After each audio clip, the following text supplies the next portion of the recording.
Hello gardening friends, welcome to Backyard Basics. I'm John Dromgoole. Well, watering is getting pretty tough these days. You know, we're kind of using a lot of water in the garden and we're looking for ways to conserve it and do it the best way we can.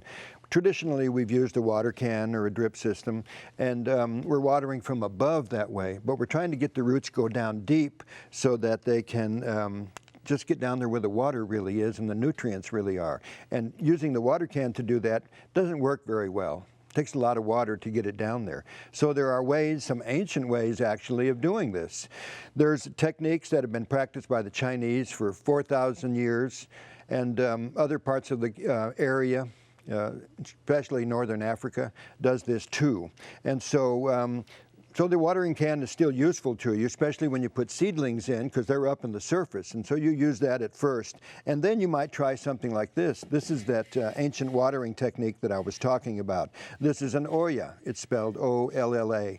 And this thing, when buried, let me show you how you do this. You dig a hole for it, and then you can begin to just get it down to where the neck is above the soil line.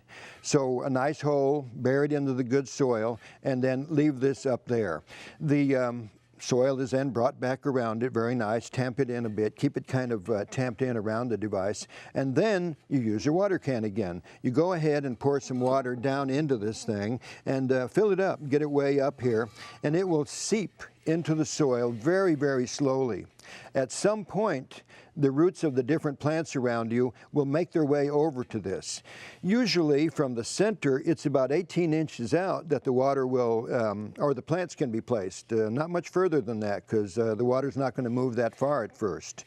And so the same thing is done over here. And this is a unique system because as the water makes its way out of here, the plant roots sense it. And so they come on over here to the area where the water is. And you know, they will surround it with roots, just all around it, and take advantage of this water. And it takes it nice and deep into the soil. You can imagine trying to water that deep with a water can or even the hose. It's just not going to go down there.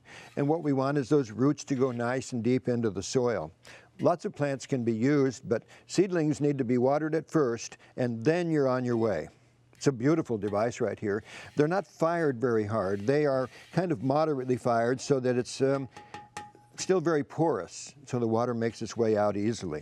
It doesn't evaporate that much either, like it does on the surface.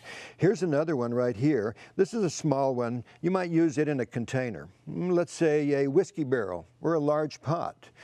This is a good way to do that also. Now you would put a little cork in that, or maybe a fine stone that fits in there that looks nice, and once again you bury it up to about right here and you keep the water in there and it seeps out very, very nicely. I like these devices. They're ancient, but very effective. Another one, though, is for your container plants. And if you're going out of town for a few days, you want to make sure that they get watered. You don't have to have anybody come over and water them for you. They'll take care of themselves. And that's a plant nanny. And so, and it's a good way to recycle plastic. So you take these water bottles that are available everywhere, and you have this little clay device that goes down into the soil line of the container plant, and then this goes right on top of it. You put your water in it, and then that sits right on top of it, and there you have a way to water over the few days that you're gone. Air gets back in there through this little hole, so you don't have to worry about it stopping from going down into the soil.